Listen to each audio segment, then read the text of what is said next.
Assalamualaikum warahmatullahi wabarakatuh.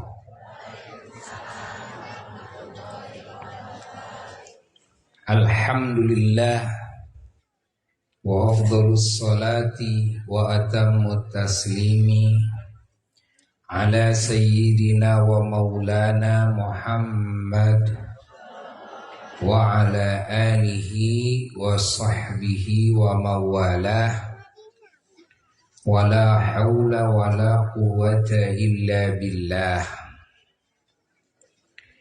Amma ba'du fa ya ibadallah, usikum khususan usi nafsi bi taqwallah faqad fazal muttaqun.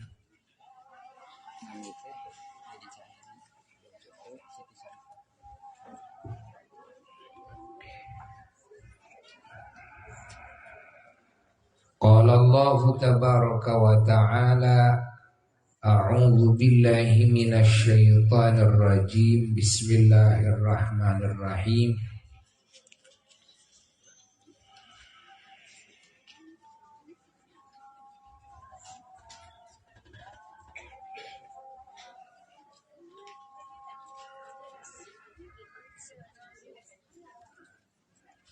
Walillahi 'alan nasi hijjul baiti man istata'a ilaihi sabila.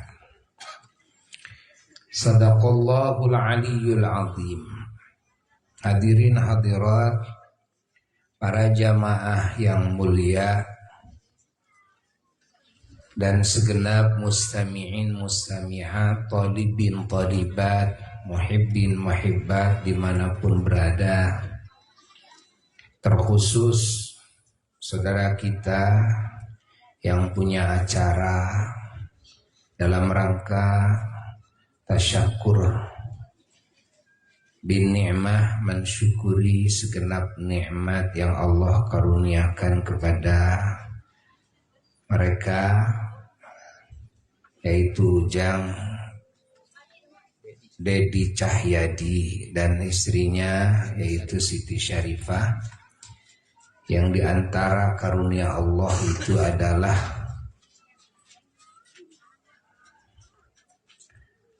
insya Allah akan melaksanakan ibadah haji ke Baitullah tahun ini. Sudah menggarap berbagai persyaratan-persyaratannya, dan insya Allah tinggal berangkat pada tanggal 1 Juni sekarang. Pagi-pagi berangkat menuju ke Sumedang dulu, dan juga diberangkatkan dari Sumedang menuju ke embarkasi Indramayu. Di situ nginap semalam,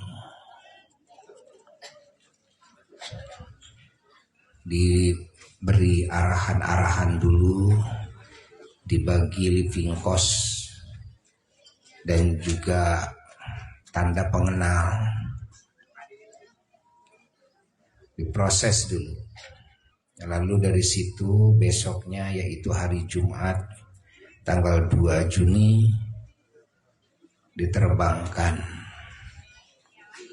dari Kertajati dengan pesawat Saudia Airlines menuju Bandara Madinah Al-Munawwarah. Lalu dari situ diangkut dengan bis menuju Hotel Madinah yang insya Allah bertempat di Markaziyah di depan makom Rasulullah sallallahu alaihi wasallam sebelah kanan. Dan juga setelah 8 hari di Madinah diberangkatkan dengan melaksanakan niat ihram umroh insya Allah menuju Makkah Al-Mukarramah jarak tempuh 450 km kira-kira, dengan durasi waktu sekitar 6 jam dalam kebiasaannya. Di Makkah langsung dimasukkan dulu ke hotel di satu kampung namanya Mahbasul Jin. Dan menurut data hotelnya itu yang biasa dipakai Abuya umroh. Yang kemarin juga baru pulang umroh di situ. Hotelnya hotel itu. Alhamdulillah, kalau sesuai dengan perencanaan di hotel itu, subhanallah sangat nikmat sekali. Hotelnya mewah, hotel kamarnya besar, kamar mandinya juga bagus. Satu kamarnya yang besar itu 2 kamar mandi, ya, besar kamarnya. Ada musolanya besar. Dari situ pinggir jalan langsung bis bolak-balik jalur itu. Bis itu bolak-balik antara Masjidil Haram, yaitu di jihad Maulid Nabi. Ya, di jihad Maulid Nabi, di jihad Keran Zam-Zam di situ. Sesuai rencana di situ. Enaknya lagi dari situ ke Mina itu dekat, jalan kaki. Ke tempat melempar itu sangat dekat sekali. Ya, subhanallah. Itu Mahbasul Jin itu. Jadi kalau mau ke tempat melempar itu paling 1 kilo jalan kaki. Jadi kalau habis melempar dibandingkan dengan ke apa itu, ke tenda itu ada yang 7 kilo, ada yang 9 kilo, ada yang 12 kilo dari tempat melempar. Nah, ini dari Mahbasul Jin ini ke tempat melontar itu 1 kilo.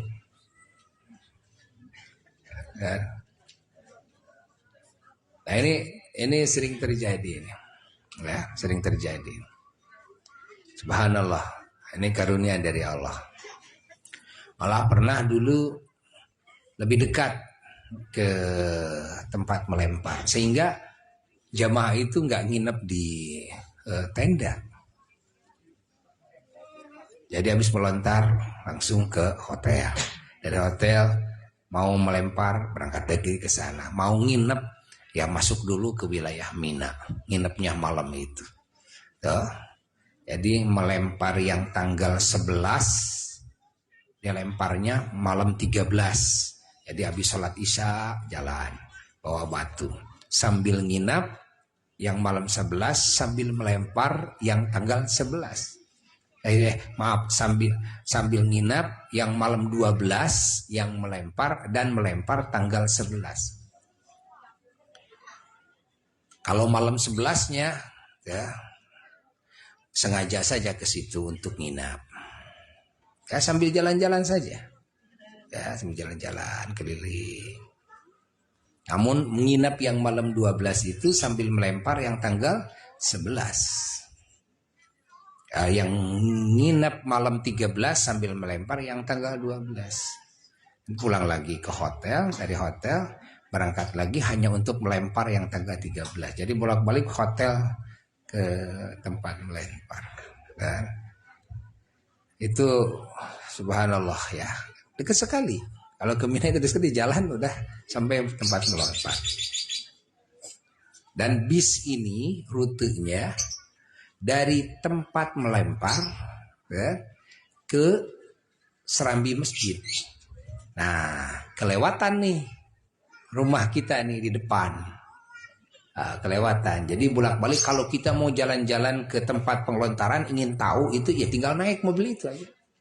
Tinggal naik bis itu, udah langsung ke terminalnya di situ, karena terminalnya kita jalan lihat bagaimana wilayah tempat melempar agar nanti tidak kaku, jamaah bisa dibawa dulu ke situ karena dekat itu ya. Dan bis ya sebelum di stop tanggal 5, biasanya tanggal 5 di stop tuh bis itu tidak boleh jalan, sehingga kegiatan ke Masjidil Haram gak ada bis itu ya, gak ada, stop. Untuk apa? Diistirahatkan semua jemaah haji karena tanggal 8 ya, ini tanggal 8 Dzulhijjah, jadi tanggal 5 Dzulhijjah stop, tanggal 8 Dzulhijjah mau diberangkatkan ke Arafah. Nah, dan kalau nyeling setelah melempar jamroh Aqobah, dan deretannya kan dari hotel Mekah kalau mau hajian itu berangkat ke Arafah, dari Arafah malamnya ke Muzdalifah, dari Muzdalifah ke Mina malamnya atau paginya tanggal 10 Dzulhijjah. Mina itu kemana maksudnya? Mina itu maksudnya ke tenda. Setelah itu punya tenda berangkat kemana?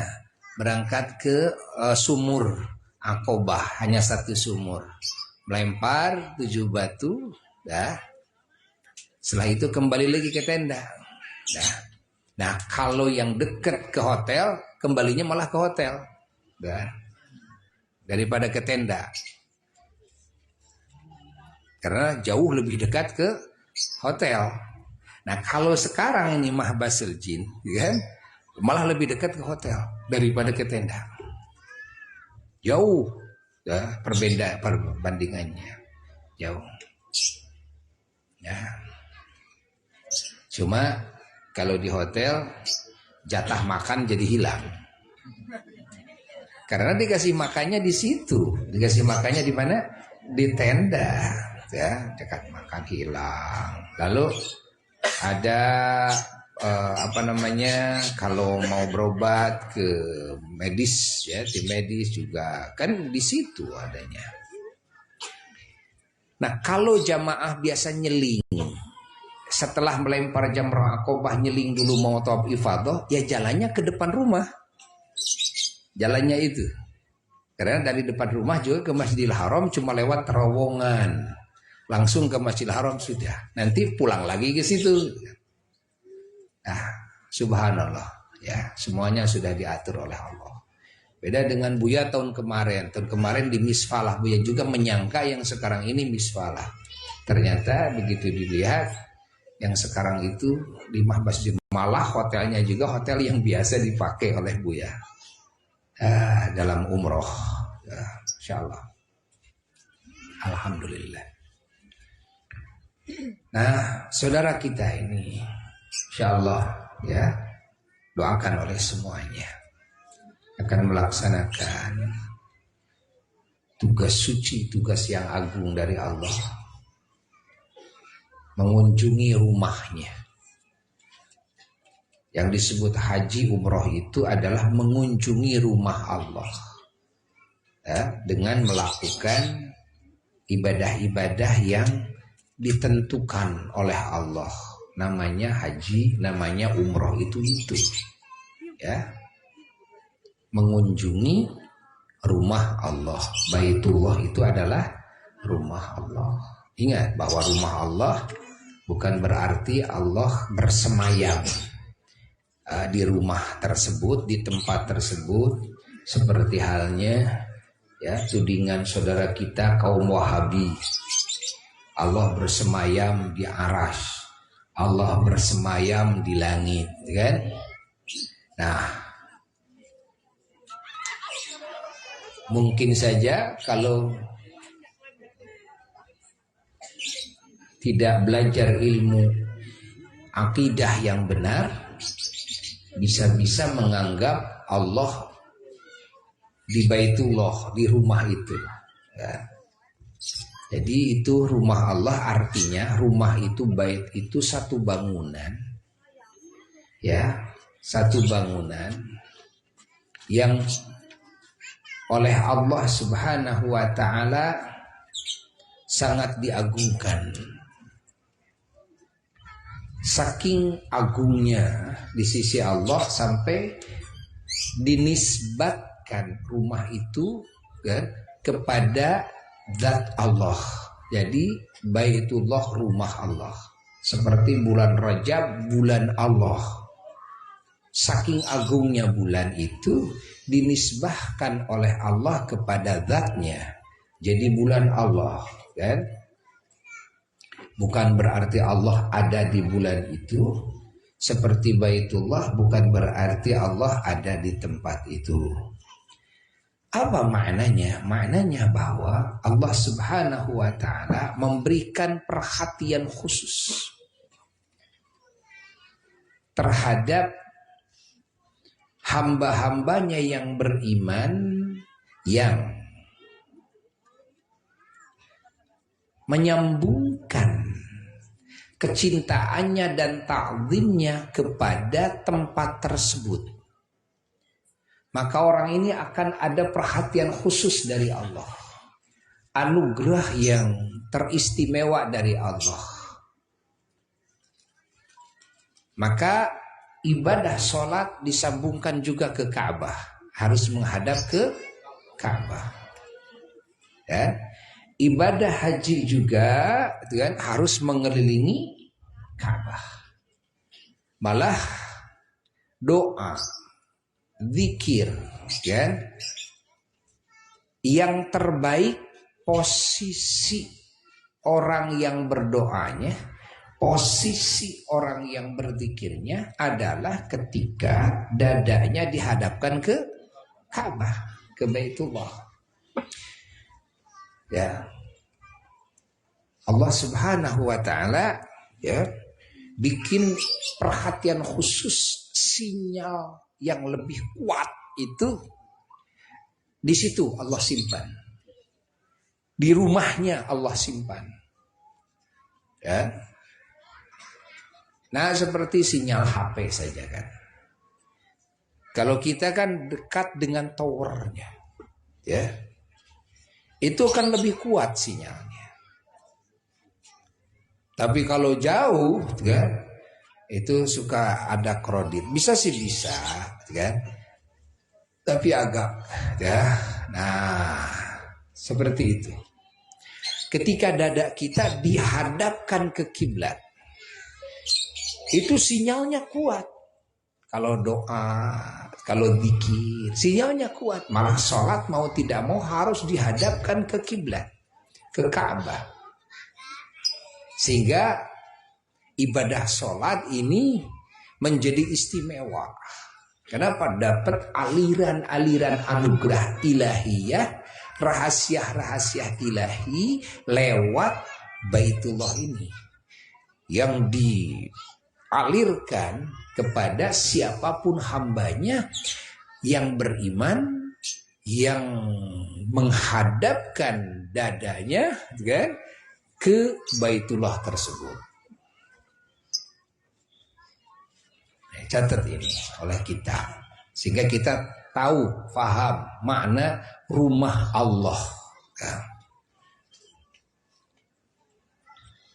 Nah, sehingga seluruh nabi mengunjunginya. Seluruh rasul mengunjunginya. Bertawaf. Dan ini rumah Allah ini adalah rumah yang paling pertama dibangun, ya, yang paling pertama dibangun. Oleh siapa dibangunnya? Ya. Ini dibangun oleh Allah. Dibangun oleh Allah. Bagaimana caranya? Caranya adalah ketika Allah Subhanahu wa ta'ala mau menciptakan bumi. Lalu setelah bumi menciptakan langit dari asap bumi. Ya. Ini semuanya air. Seluruhnya air. Nah, lalu Allah keluarkan busanya. Ya, budahnya di air, di atas air tersebut. Nah, ini yang bakal calon bumi. Ya. Lalu setelah penuh ini dengan busanya itu kan, nah ini dikeraskan oleh Allah,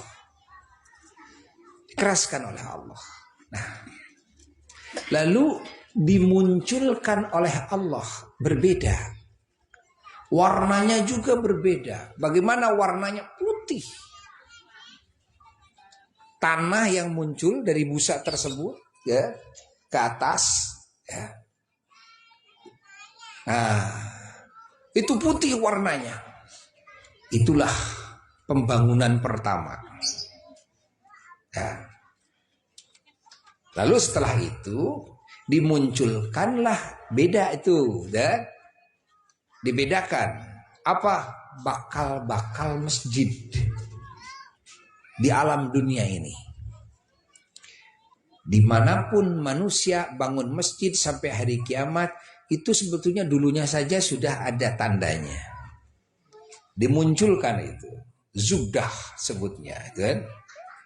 Nah, lalu dikeraskan, ya, menjadi tanah. Ini masih goyang, ya, masih goyang. Lalu dikuatkan dengan paku-pakunya, yaitu gunung-gunung, ya, gunung-gunung. Nah, ini makanya kalau gunung-gunungnya diratakan, kan? Ini pakunya ini artinya dicopot, akhirnya banyak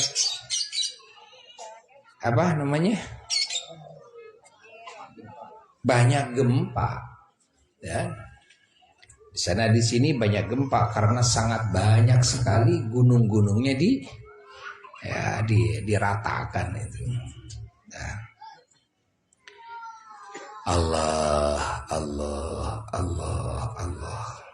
Nah, lalu ada lagi yang membangun di muka bumi. Siapa? Malaikat. Bangun sama malaikat. Setelah dibangun oleh malaikat, tapi tidak bangunan seperti yang dibangun oleh Nabi Ibrahim alaihissalatu wassalam. Ya. Lalu 1000 tahun dibiarkan. Ya. Setelah itu lalu dipakai tawaf oleh semua malaikat yang ada di bumi atas perintah Allah Jalla Jalaluhu wahda.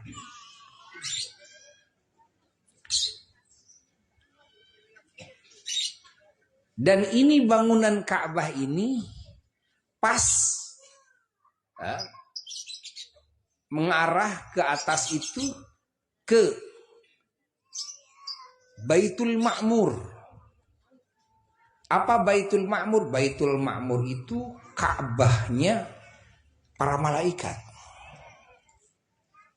Di mana adanya? Di bawah keraton Allah. Di bawah singgasananya Allah Jalla Jalaluhu wahda.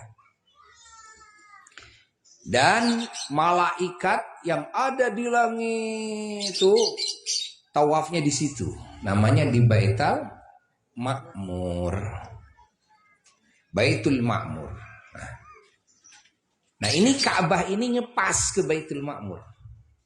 Nah, ngepas. Kalau menjatuhkan umpamanya batu dari Baitul Ma'mur ke bawah, pasnya kemana? Pasnya ke Ka'bah. Dan Ka'bah ini sebagai pusat sentral semua tempat di muka bumi.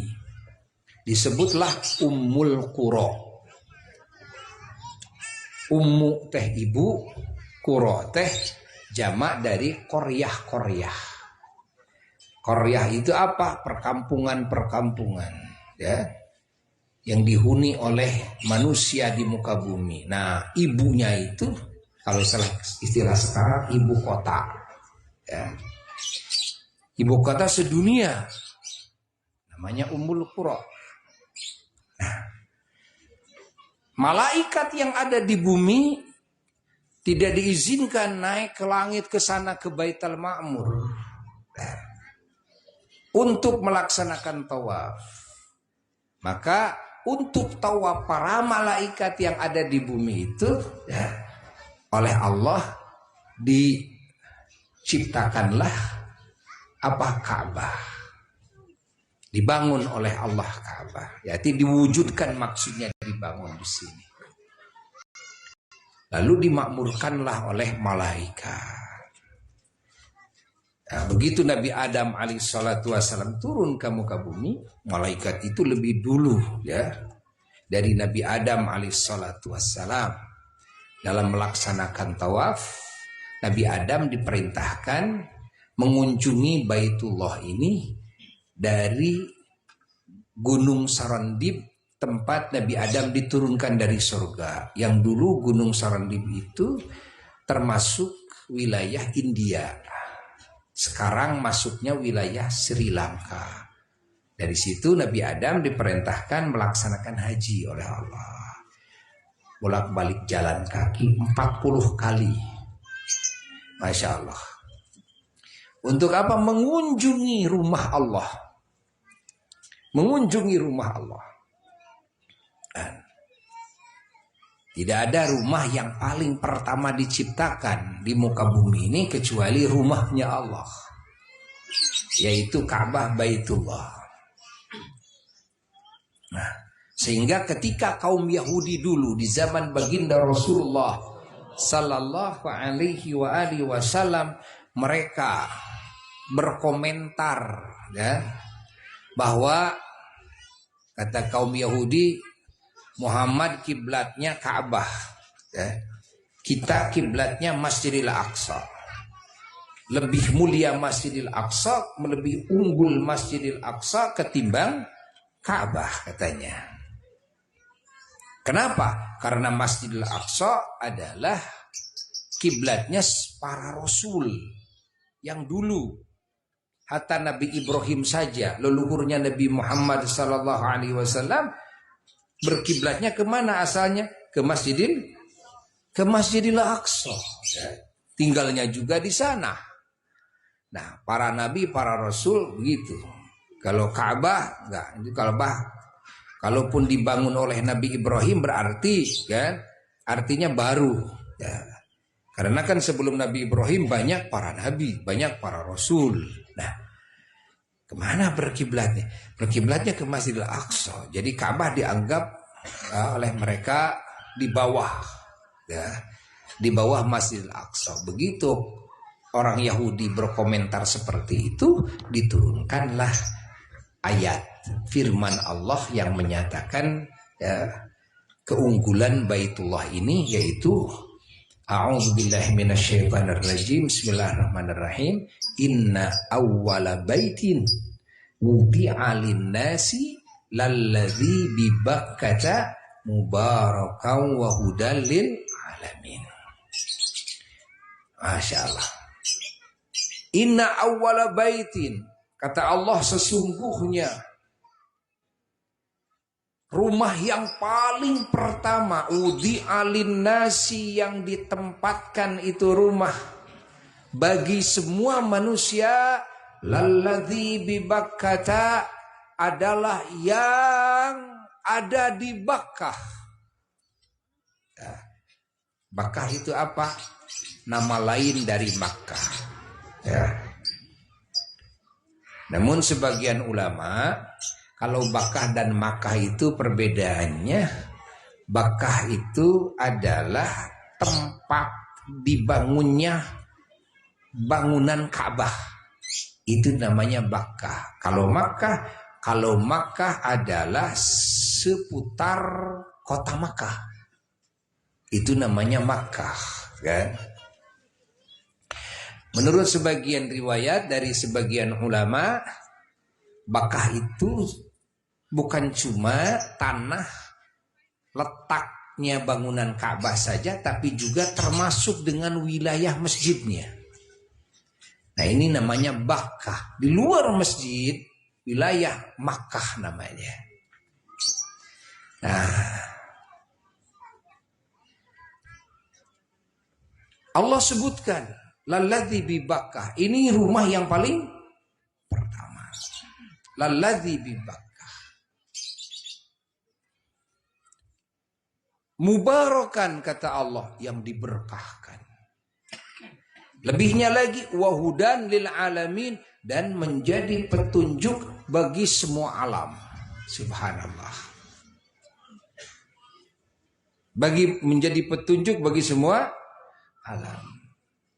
Nah, jadi bagi semua manusia, bagi semua bangsa jin sampai hari kiamat, bagi malaikat sekalipun, karena malaikat pun juga tawaf terus siang dan malam. Semua manusia berkiblat ke situ. Semua bangsa jin berkiblat ke situ. Sehingga ini menjadi petunjuk, menjadi hudan, petunjuk. Subhanallah.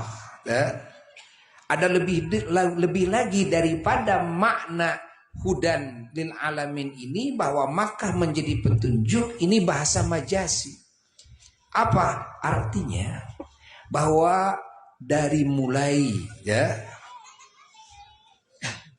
satu orang, satu nabi, satu rasul yang dilahirkan di Makkah Al-Mukarramah, yang diutus di Makkah Al-Mukarramah, yang mana dari nabi ini memancar hudan, petunjuk lil alamin, bagi semua alam. Cahaya petunjuk memancar dari siapa? Dari Makkah. Dari Makkah itu bukan dari Makkahnya yang dimaksud, karena Makkah itu tanah. Ingat, Makkah itu apa? Makkah itu tanah. Ya. Pahami? Makkah itu apa? Tanah. Secara kebiasaan dan adat, kebiasaannya ini, Makkah ini kan barang mati. Bagaimana mungkin Makkah ini kok bisa memberikan petunjuk kepada yang lain? Ya.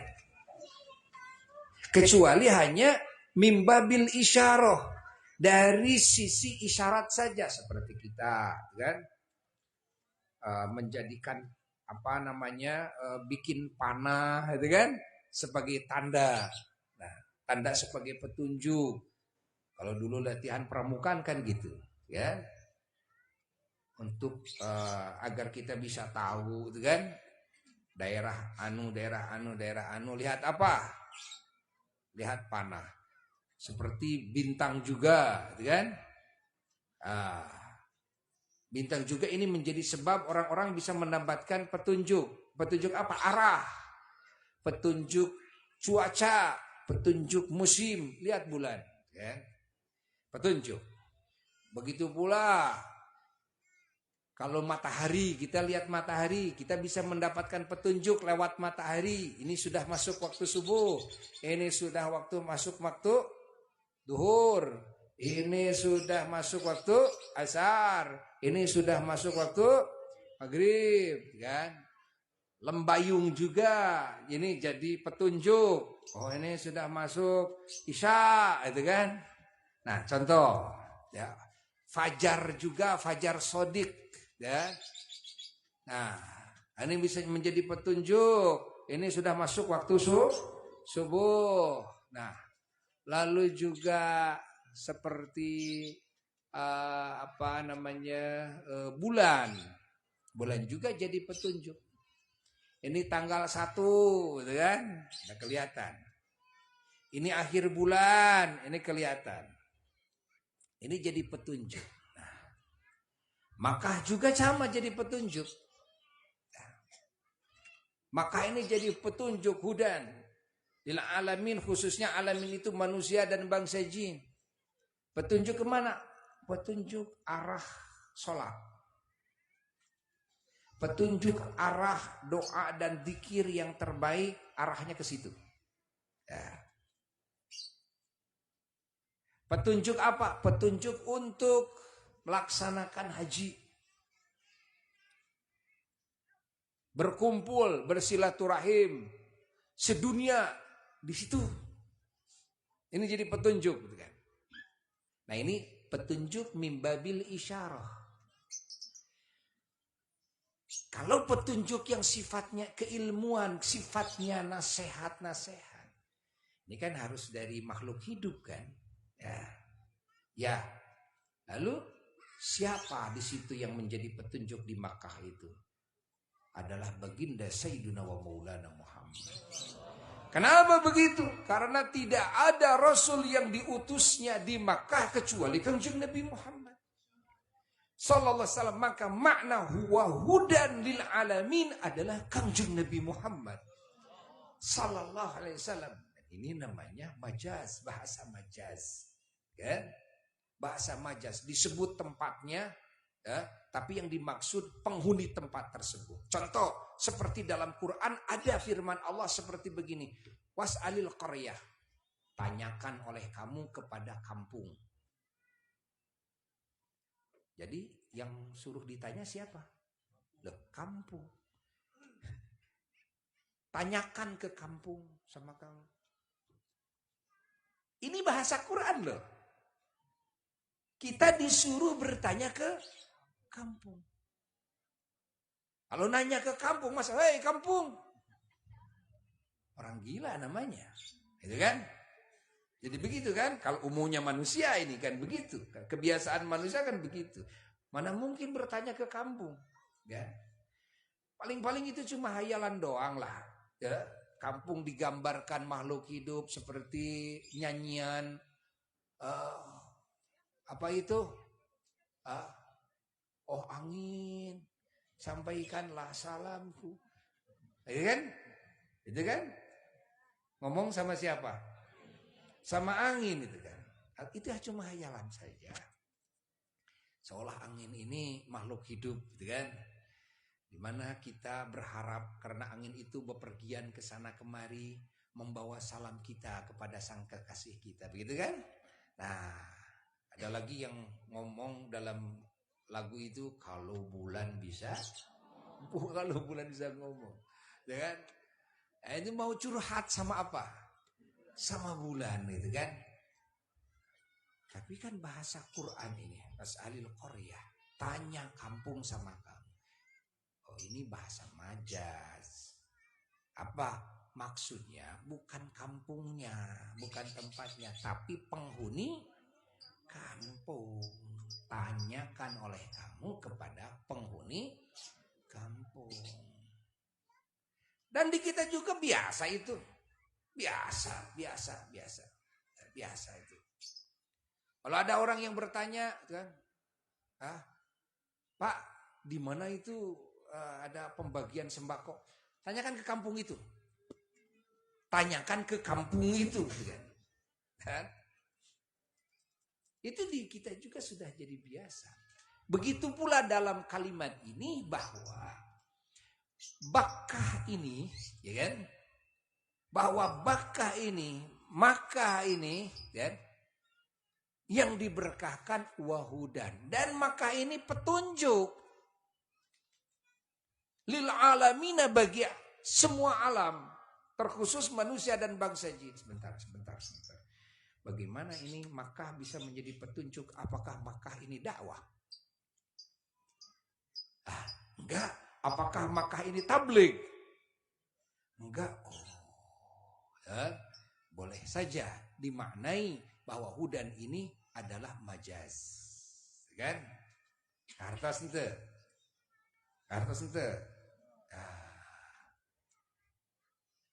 Mimbabi dzikril tempatnya wa iradatil ahli tempatnya, itu kan. Disebut tempatnya tapi yang dimaksud sohibul tempat di situ. Siapa yang dimaksud? Siapa yang membawa hidayah dari tempat itu? Siapa orang pertama yang menyebarkan hidayah dari tempat itu? Siapa nabi pertama, rasul pertama yang membawa hidayah, menyebarkan dari tempat itu? Ya enggak ada lah. Enggak ada. Seluruh rasul yang lainnya kan di Palestina, di Israel, adanya di Israel. Yang di situ hanya satu, adalah Kanjeng Nabi Muhammad sallallahu alaihi wa alihi wasallam makna wa hudal lil alamin. Kan? Masya Allah. Allah Allah Allah. Allah Allah.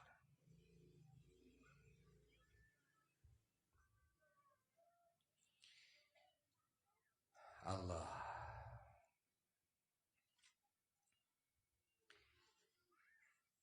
Nah, ini akan dikunjungi oleh saudara kita insya Allah. Ini rumah Allah ini, ya. Begitu diturunkan ayat itu, ya, untuk apa? Untuk menolak kepada komen-komen orang Yahudi yang menganggap bahwa Masjidil Aqsa lebih afdol daripada Ka'bah. Tolak oleh Allah, ya. Bahkan rumah yang paling pertama itu bukan Masjidil Aqsa. Bukan. Tapi rumah yang paling pertama yang Allah letakkan di muka bumi ini adalah Ka'bah. Sebelum Nabi Adam juga diturunkan, Ka'bah sudah ada. Dan diberkahkan. Masya Allah. Dan menjadi petunjuk bagi semua alam. Allah. Pahami oleh kita. Sehingga ini dari Ka'bah, dari Bakkah menjadi petunjuk kepada semua alam semesta. Yang menerangi hati manusia dan bangsa jin. Andai kata tidak ada yang dilahirkan di situ, yang diutus di situ, yaitu baginda Rasulullah sallallahu alaihi wasallam, maka alamin tidak akan mendapatkan petunjuk. Alamin ada dalam kegelapan. Semua alam jadi gelap, ya. Semua hati manusia dan bangsa jin gelap. Semua akan tersesat, ya. Kenapa banyak manusia dan bangsa jin dan alamin menjadi terang? Karena ada yang diutus di situ. Yang menjadi hudan lil alamin adalah Sayyiduna wa Maulana Muhammad sallallahu alaihi wa alihi wasallam. Dan seluruh Rasul ternyata mengunjunginya. Seluruh Rasul ternyata berhaji ke Baitullah.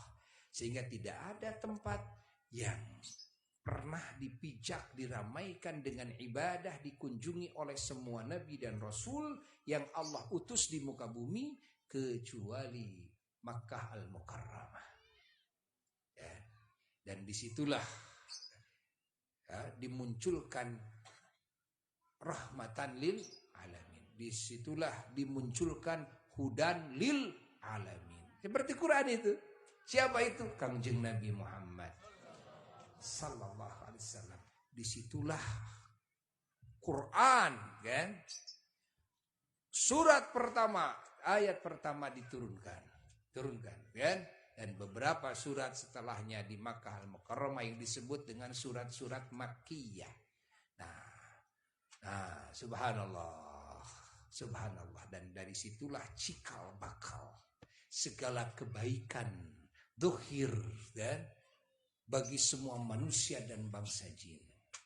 Kebaikan bagi alam semesta dari satu ciptaan Allah, dari satu utusan Allah, dari satu kekasih Allah, Sayyiduna wa Maulana Muhammad sallallahu alaihi wasallam. Maka siapa orang yang datang mengunjungi Baitullah, memijakkan dua telapak kakinya di situ, beribadah di situ, dia sama dengan mengikuti jejak seluruh Rasul.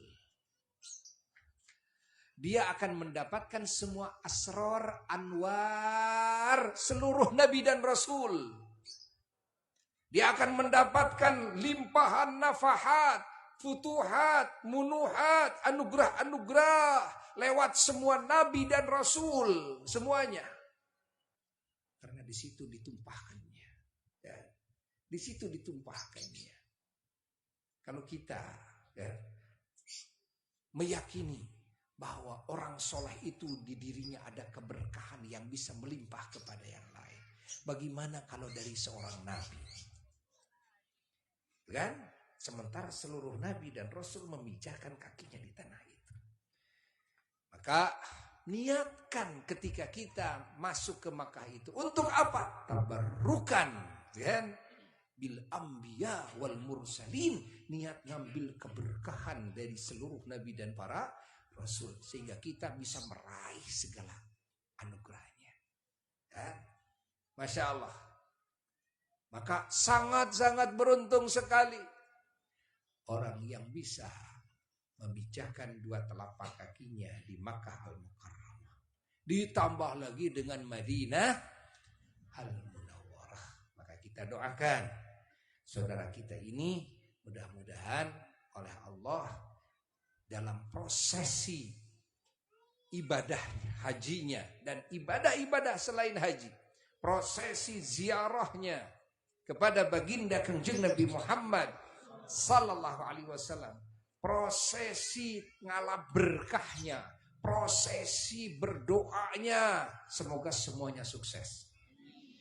Dimabrurkan ibadahnya, diijabah doanya, mendapat limpahan keberkahan dan syafaat dari baginda Rasulullah sallallahu alaihi wasallam, dipanjangkan umurnya, sehat jasmani ruhaninya, ditinggikan derajatnya, dijauhkan dari segala kejelekan, dari segala musibah dan fitnah, dan juga semua keluarganya oleh Allah dijaga dari segala kejelekan, ada dalam lindungan Allah, dan juga kita semua yang hadir saat ini, yang mendengar ya pembahasan saat ini, semoga oleh Allah dikasih rezeki di waktu yang akan datang bisa melaksanakan berhaji ke Baitullah, bisa hadir beribadah di tanah yang dipijak oleh semua para nabinya Allah, oleh semua para rasulnya Allah, tanah yang penuh dengan rahmat dan keberkahan, tanah yang penuh jaminan segala kebaikan,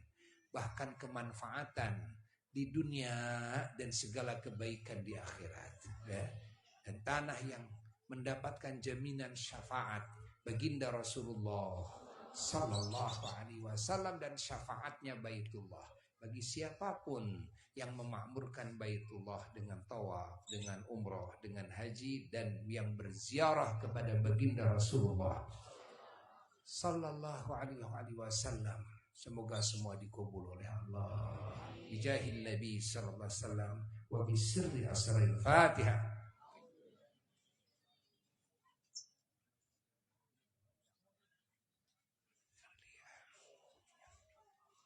Sekian dari Buya, mohon maaf dari segala kekurangan. Wassalamualaikum warahmatullahi wabarakatuh.